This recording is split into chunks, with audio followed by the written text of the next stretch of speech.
Previously in the anime, Takeru finally came back from his gathering job, and more so, he brought back not just mithril but mithril core as well. This stuff is the trouble magnet, so Jeremy declined to buy it. Instead, he advised Takeru to Belkim City, where the biggest guild of the kingdom is located. They won't have trouble buying it from him.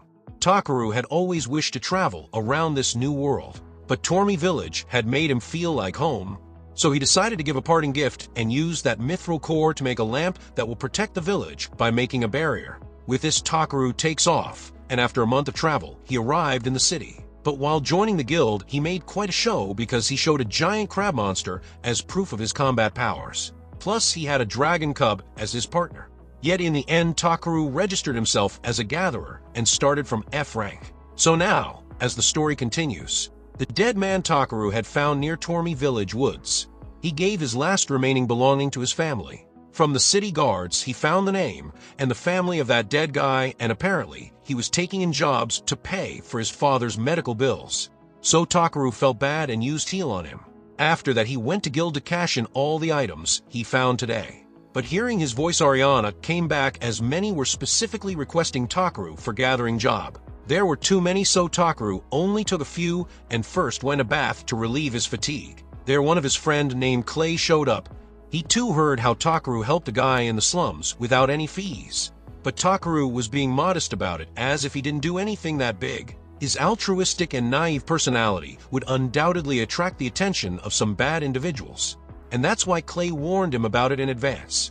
Then again, fresh day and new work completion.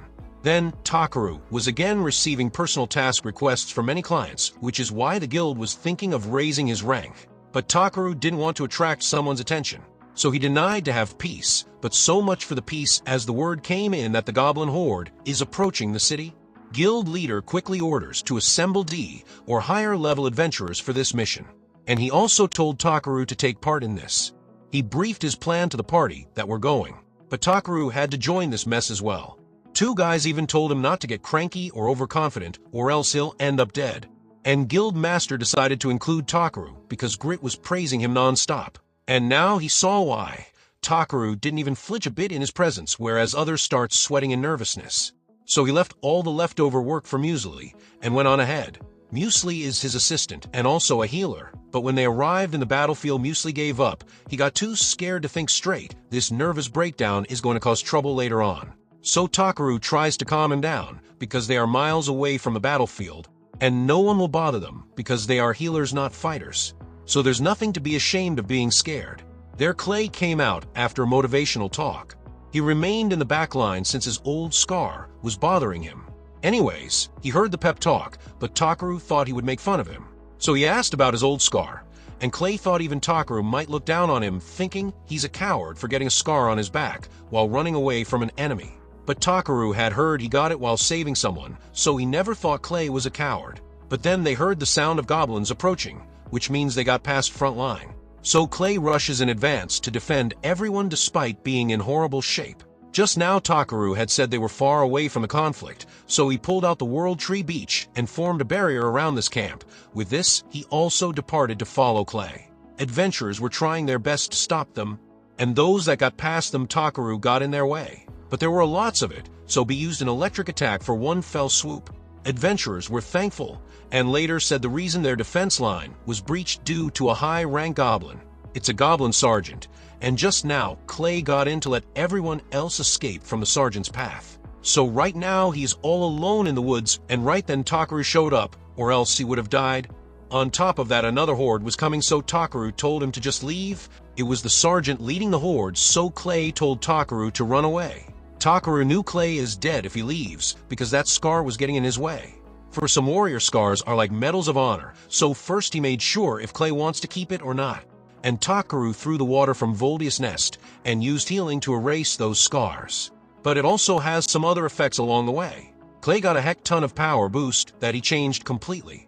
That new power was sweeping monsters like crazy, and in mere moments, he ends up killing everyone. Their guild master arrived and asked about this to Takeru. He couldn't hide the fact that he did boosted Clay's power by throwing something on him. It made Guild Master wonder about Takeru's true identity, but for now, he decided to back off since he contributed so much in this battle. Then just as he got back, Clay came to Takeru to get answers from him. That water from back then has done something to him. And Takeru tried to get away by what little truth he thought was safe to reveal. Although he did end up saying that water came from the nest of an ancient dragon, and B is the child of that dragon.